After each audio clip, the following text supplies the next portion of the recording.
Olá, voltei de férias. De adubação de solo, a gente vai aplicar calcário e, se der tempo, aplicar também o esterco. Então a gente vai usar uma muleta. Gente, olha só quem tá me ajudando aqui, Jojo! Então a hora que apareceu as imagens aí aéreas... Mas tudo começou quando? Escolhemos deixar a carreira na engenharia antes mesmo dela iniciar para rodar o Brasil de bicicleta em busca de novos sentidos. Conhecemos várias experiências com foco em vida simples e autônoma. Agora chegou a hora de colocar a mão na massa e viver de um jeito mais autossuficiente junto da terra. Vamos nessa! Buenas, turma! Tudo chique ali com vocês? Por aqui tudo chique e lique. Aí ó, feijão vermelhinho pro terceiro dia de sol, já que a gente vai bater ele. E hoje estou programando uma atividade aqui de adubação de solo. A gente vai aplicar calcário e, se der tempo, aplicar também o esterco.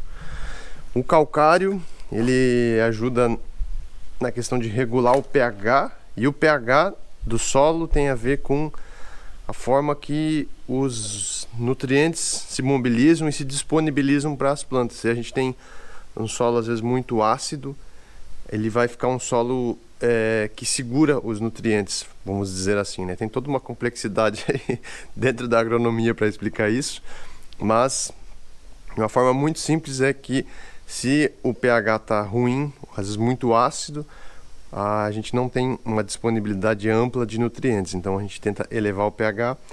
E o que causa o pH baixo, né? O uso inadequado do solo. A gente sabe que na agrofloresta também, quando a gente faz um sistema abundante, cheio de plantas, muita poda, a gente vai trabalhando a matéria orgânica, os micro-organismos no solo.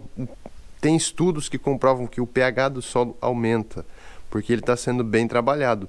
E da mesma forma que o contrário, né, a exploração do solo, como a gente conhece na agricultura convencional, baixa o pH, e tanto que é por isso que se indica, né, quase que de praxe aí nos receituários agronômicos, o uso de calcário, ou fazer essa análise de solo, fazer esse tipo de correção, porque o formato de agricultura no solo, no clima que a gente tem, especialmente no Brasil, né, a gente tem um solo mais ácido, que fica facilmente ácido com a agricultura que nós fazemos. E essa área que eu pretendo fazer adubação, ela é uma área que ficou parada por muito tempo. A gente não conseguiu inserir um contexto aí de manejo de agrofloresta, de recuperação, que faça elevar esse pH, né, de imediato. Então a gente vai usar uma muleta. A gente fala muleta porque a gente trazer um insumo de fora para que a gente consiga aumentar a produção, melhorar a qualidade de solo. Mas é isso, né? A gente vai tentar usar isso e depois mantendo esse equilíbrio de solo com os manejos, né? Com as rotacionar a cultura, diversificar as culturas, fazer podas, manter o solo sempre coberto, né? Essa é a intenção, para a gente melhorar o solo e tentar manter ele ok. E como a gente viu, o feijão vermelho, esse que eu acabei de mostrar na lona ali, ele não teve uma produção. Eu acho que ele poderia produzir bem mais. A gente tem N fatores ali naquela área que vocês já vão ver, que eu acho que baixa a produção. E mais um deles é um pouco essa terra fraca. E lá no caso é uma área que só cresceu capim. Então vamos tentar compensar.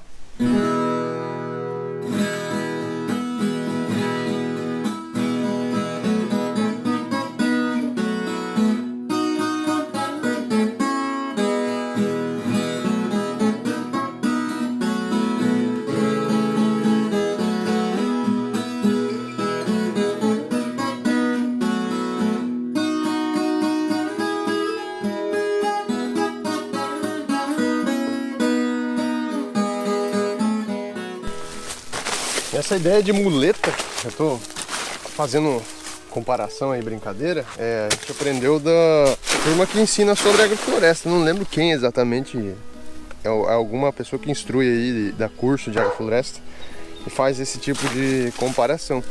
E é legal, né, porque a muleta é aquilo que você quer, que ela é necessária, né, ela às vezes é muito necessária por algum momento, mas é aquilo que você sempre quer deixar, porque o natural, o ideal é que a gente ande com as próprias pernas, né? E com o conceito de agrofloresta, o manejo, né, e tudo que se faz, o objetivo, né, é buscar resgatar a fertilidade do solo de uma maneira que o sistema caminhe por si só, sem precisar ficar trazendo coisa de fora.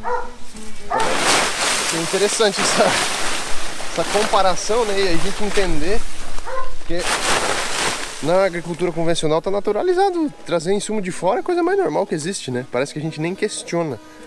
E aí a gente fala de sustentabilidade, às vezes fazendo uma alteraçãozinha no processo, mas não é capaz de avaliar toda essa complexidade, essa dinâmica de insumos que tem que vir de fora e não se pensa... Não que não se pensa, porque se fala, se tem conhecimentos, resultados, né, sobre essa questão de usar a fertilidade natural, mas parece que pouco se investe. Porque enquanto tem adubo fácil, tem insumo fácil pra gente trazer de fora, esse negócio vai andando até as fontes disso se esgotarem, né?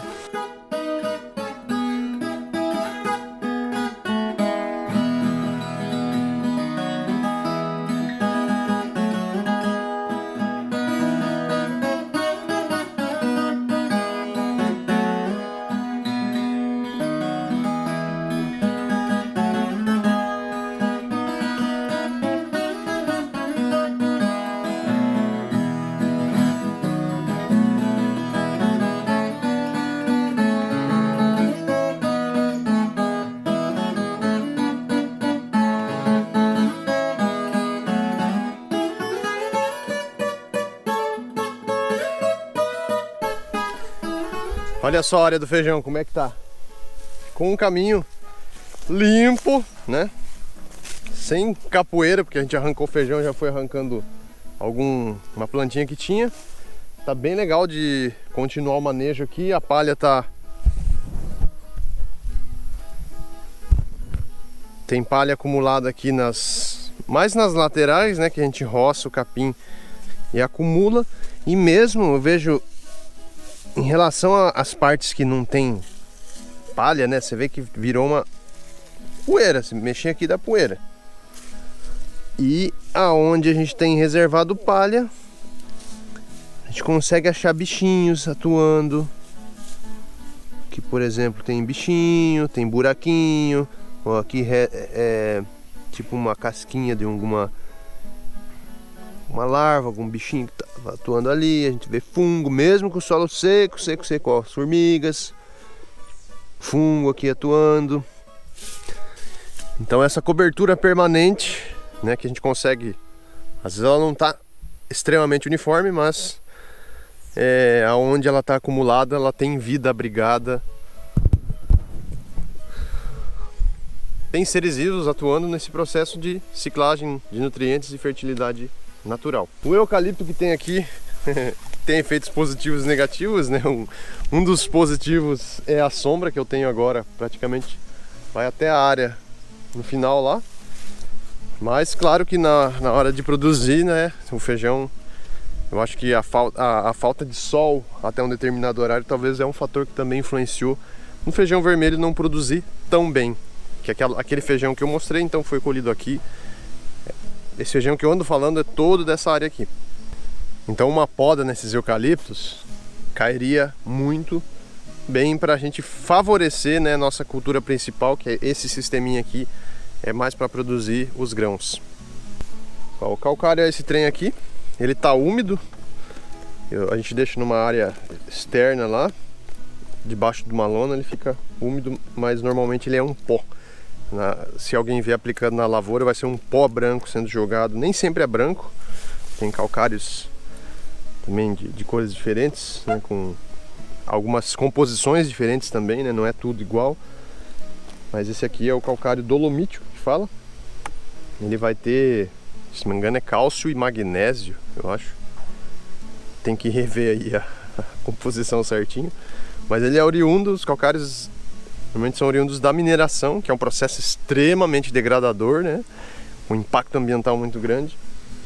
E aí a mineração moe as rochas de calcário. Tem regiões que tem esse tipo de formação geológica, ou que tem essa rocha na profundidade, né? Aqui onde nós moramos não tem calcário perto, então esse calcário tem que vir normalmente de mais longe, caminhões rodando aí asfalto de mais longe. Então é um insumo que dá para considerar bem caro, né? Se contar todo esse processo. E além disso, ele é um material bastante, como eu posso dizer, volátil, que a água leva com muita facilidade, né? Regiões que tem calcário normalmente tem cavernas, tem furnas, que são aqueles buracos gigantescos que formam inclusive espaços naturais muito bonitos, cachoeiras, né? As próprias cavernas, porque o calcário ele é facilmente erodido.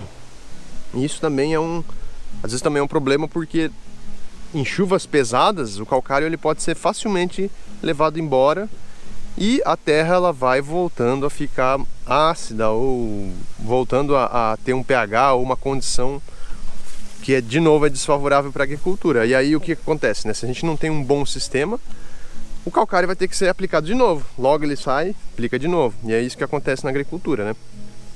Passam uns anos, tem que jogar mais calcário, joga mais calcário e esse ciclo tem que acontecer infinitamente para esse formato de agricultura existir. E aqui a gente já tem, vamos dizer, algumas medidas paliativas, né?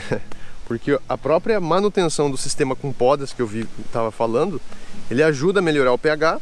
Então eu vou ajudar isso aqui só para dar uma turbinada. Então se o pH se mantém mais, né, eu evito jogar calcário, então eu vou ter um tempo que eu não vou precisar jogar calcário muito grande. A própria palha também ajuda a gente evitar a lixiviação dos nutrientes. A palha forma uma camada, evita os processos erosivos, e aí da mesma forma a gente também tem uma atenuação desse processo. A gente tem uma desaceleração desse processo do calcário perder o efeito na terra e tudo mais. A gente tem 5 canteiros que colhemos o feijão. Eu peguei só um pouquinho de calcário, não sei se isso aqui vai ser suficiente, mas também ele é um material muito pesado. Então eu vejo as recomendações aí, normalmente na agricultura vão de 2, 3, 4 até 5 toneladas por hectare. Mas isso é definido exatamente pela análise de solo. A análise de solo pode dar uma precisão maior na quantidade de calcário que pode ser necessária na área.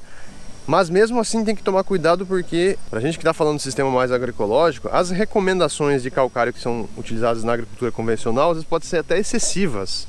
A gente cria um choque muito grande na mudança de pH, porque não é só o pH ali, né? O calcário ele cria uma composição química diferente, às vezes muito abrupta, se joga demais, e isso é ruim para quem está morando ali nessa terra, né? Imagina você está na sua casa e de repente alguém chega lá e vira a sua casa de ponta cabeça, né? Que desconforto! E esse choque pode chegar a ser grande, de matar os micro-organismos no solo. E para a gente que depende da agroecologia, do sistema funcionando, a gente entende o solo como um organismo vivo. Esse é o princípio, né? Então a gente toma cuidado com isso e às vezes pode ser necessário tentar jogar um pouco menos de calcário para evitar dar um choque grande no nosso solo. Bom, turma, o que eu estou passando aqui são constatações que a gente vem acumulando conforme a gente estuda, experimenta, fazer esses sistemas, né? A gente vai tentando sempre que possível fazer leitura ou se informar, acompanhar conteúdos de quem está talvez pesquisando e experimentando esses sistemas. Mas se alguém tiver constatações que melhores ainda do que a gente está compartilhando aqui, deixe nos comentários. A gente sempre fala que a comunidade é importante para estar trocando ideia e a gente melhorando os sistemas para todo quanto é lado, né?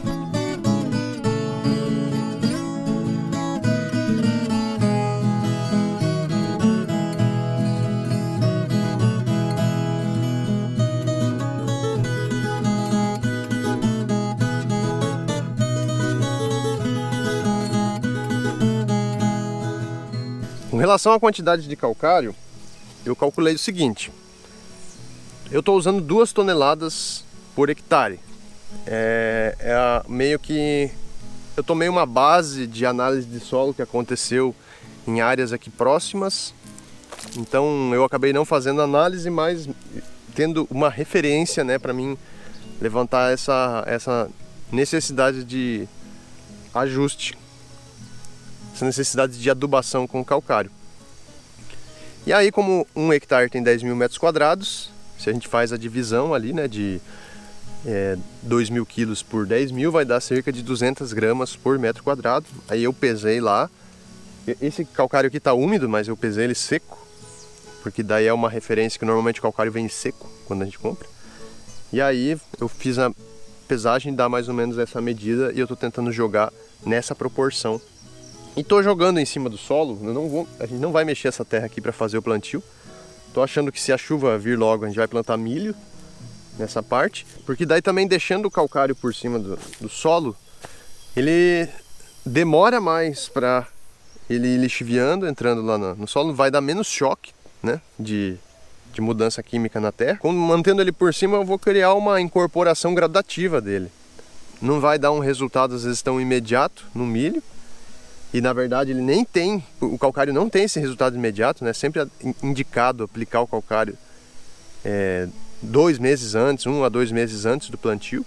Então aqui, se eu plantar o milho, ele não vai às vezes aproveitar o calcário agora, mesmo que eu estivesse incorporando ele no solo. Mas o nosso planejamento também é esse, fazer essa recuperação gradativa.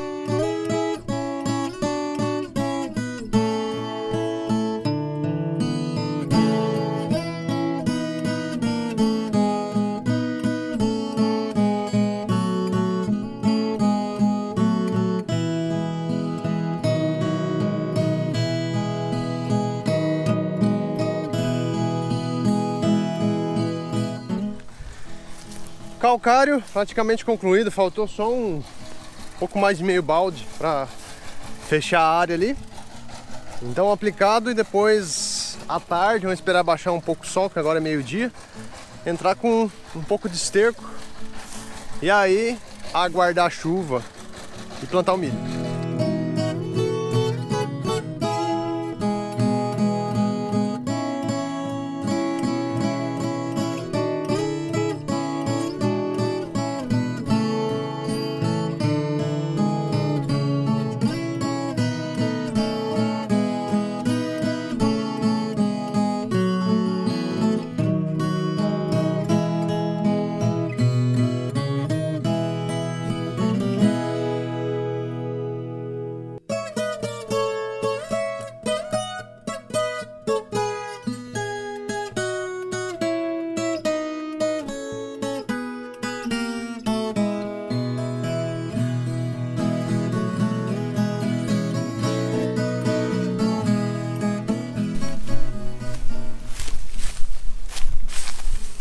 Aí, conta um pouco o que tá fazendo. Bom, agora deu um intervalo na adubação que a gente estava fazendo ali naquela área do lado, e aproveitei que estava engatada a roçadeira no trator. Fiz a roçada nesse lado e agora juntando a matéria orgânica encostado aqui da cana. Eu já fiz isso da outra vez. Pra ver aqui de baixo.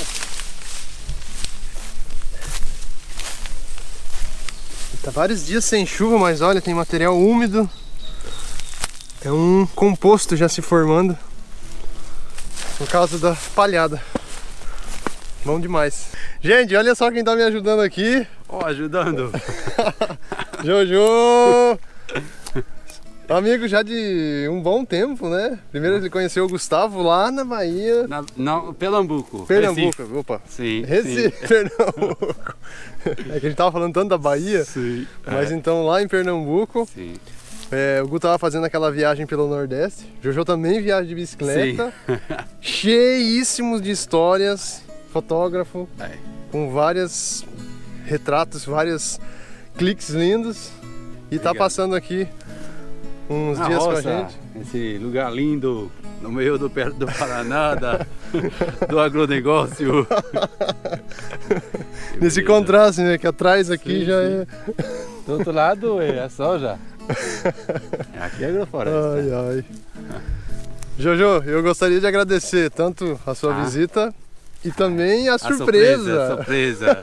O cara vai ter uma- conhecer em breve novas imagens. Novas imagens. Sim. Então, a hora que apareceu as imagens aí aéreas, então é porque o Jojo deu uma super força É. nos presenteou com um drone muito maneiro, que vai ser super útil pra gente também estar mostrando ainda mais e mais os processos que a gente vem fazendo aqui no sítio. Também outros vídeos que a gente possa fazer fora, tanto se for andar de bike, for fazer uma viagem, for visitar outros lugares, né, que a gente relata história de outras pessoas que estão fazendo agroecologia ou vivendo uma vida mais simples, mais conectada com a natureza. A gente vai estar usando muito com certeza. Jô, brigadão, meu caro. Sério demais. Vamos lá.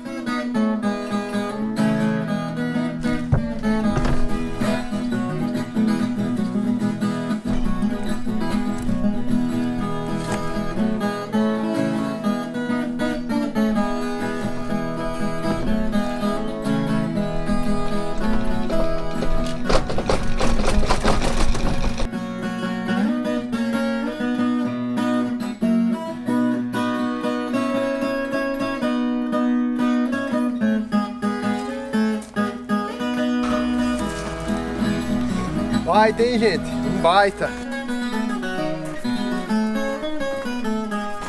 E simbora continuar a adubação na cada área.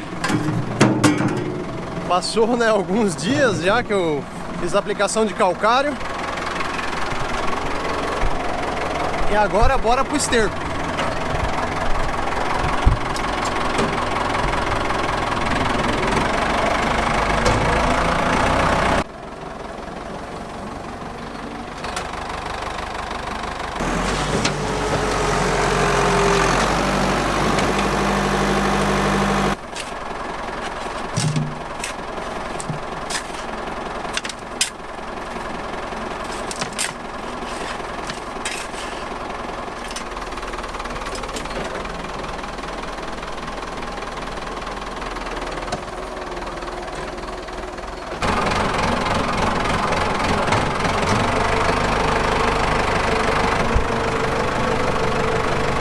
Vai mexendo coisa daqui e dali, sol esquentou, como tem muita coisa para fazer, não vou fazer ainda no sol quente, vou deixar para o fim da tarde. Enquanto isso, vou desmontar essa máquina aqui que me dispus a fazer dar uma força para um vizinho nosso. É um triturador de grãos, forrageiro.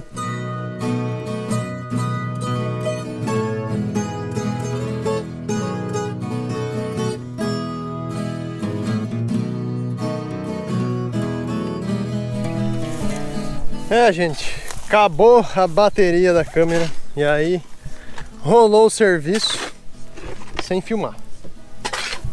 Não que nós terminamos, a gente está no processo ainda. A gente está usando o trator, carregando o esterco, então depois derruba no carrinho, que nem a Ana tá fazendo aqui. Dá um salve pra turma aí, que a turma... Olá, voltei de férias. E a gente podia estar usando o trator para entrar aqui no meio mesmo das linhas e derrubando o esterco para ser muito mais fácil, menos esforço. Mas como a gente está tentando trabalhar a questão da agricultura mais agroecológica, a gente sabe que o solo é o cerne de tudo, né? Ele é, sim, fundamentalíssimo, ele é a coisa mais importante que a gente tem. Então, estamos cuidando que uma teteia. Para não passar com o trator pesadão, a gente está levando o carrinho de mão, trabalhar muito bem esse solo. Gente, eu gostaria de deixar aquele agradecimento especial aos apoiadores, mas mais especial ainda ao Jojo, que nos presenteou e nos possibilitou estar fazendo imagens lindíssimas como essa, que até a gente se surpreende com tudo que está sendo possível construir com esse processo, que vocês estão junto com a gente. Eu agradeço demais. Quem quiser se tornar apoiador tem link aqui embaixo. E é isso, turma. Agradeço e sempre avante, expandindo mundos!